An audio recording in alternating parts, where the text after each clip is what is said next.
maombi. Na mimi na Mungu amenipa neno la kuzungumza kwa ajili ya maombi.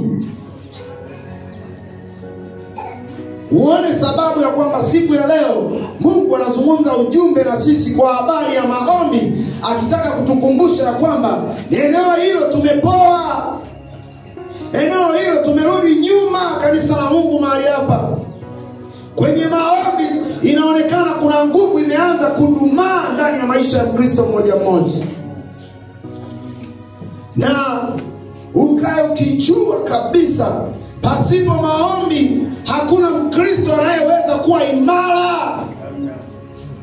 Pasipo maombi hakuna kazi ya Mungu itakayoendelea. Hata kama mtakuwa na fedha nyingi kiasi gani, hata kama mtakuwa na wafadhili wa kutosha, kama hakuna maombi hakutakuwa na nguvu ya Mungu itakayoendelea, hakutakuwa na kazi ya Mungu itakayoendelea, hakutakuwa na mafanikio ya kiroho. Nataka nikwambie, kama umekaa hapa kanisani katika hizi wiki 2-3, angalia, anza kufanya tafiti ndogo. Unaona kuna hali ya kupoa watu kwenye maombi. Unaona watu wameanza kusongwa kwenye ulimwengu wa roho kwa sababu maombi yamekatika ndani ya maisha yao. Hakuna tena mafunuo ya kimungu. Watu wanadumaa, wanatekwa na mambo, wanaonewa kwa sababu maombi hakuna ndani yetu. Mchana huu leo nataka nikwambie, huu ni mchana wa mabadiliko yako. Kataa hali ya ukame ndani ya maisha yako, kataa hali ya kuonewa.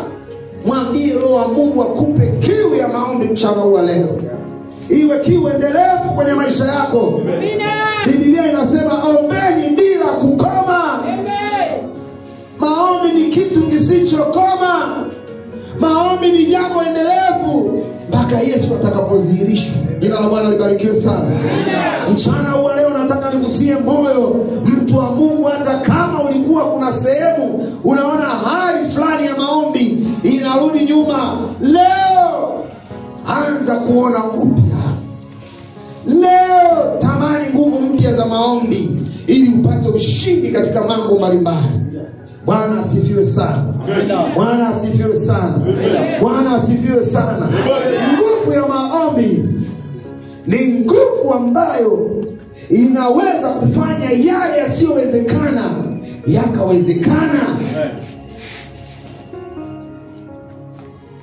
Unabeba mambo mengi, unabeba matatizo mengi, unaona ni ya kwako kwa sababu hujayapeleka kwenye maombi.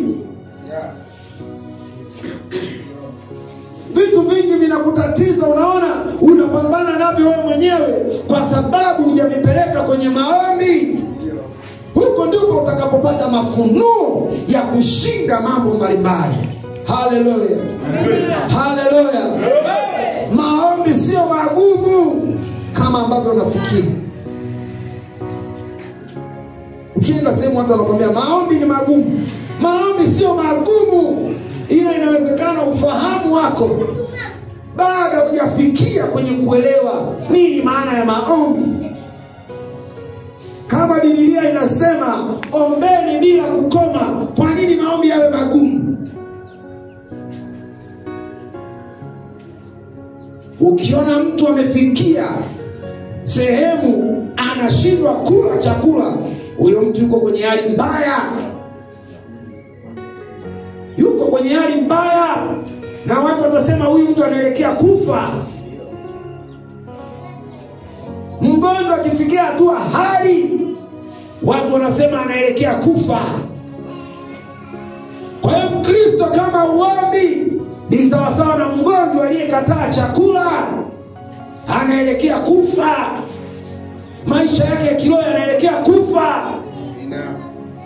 Amka usingizini, mtu wa Mungu.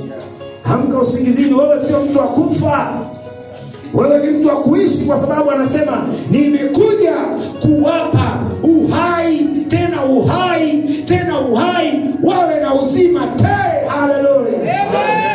Kwa hiyo kwa nini tutamani jambo la kufa?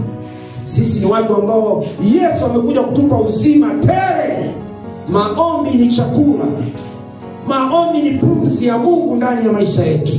Kila wakati unapokuwepo lazima uwe unaomba. Iwe kwa kunena, iwe kwa kuugua ndani ya roho yako, iwe katika ulimwengu wa roho, iwe kwa matamshi ya kinywa, yote yanatakiwa uwe unayafanya kadri roho wa Mungu atakavyokuwa anakushuhudia ndani ya roho yako. Bwana Yesu asifiwe sana. Bwana Yesu asifiwe sana. Bwana Yesu asifiwe sana kwa Mungu. Hebu tusome katika kitabu cha Efeso, ile sura ya 6 mstari wa 11 na mstari wa 12. Halafu twende mpaka mstari wa 18.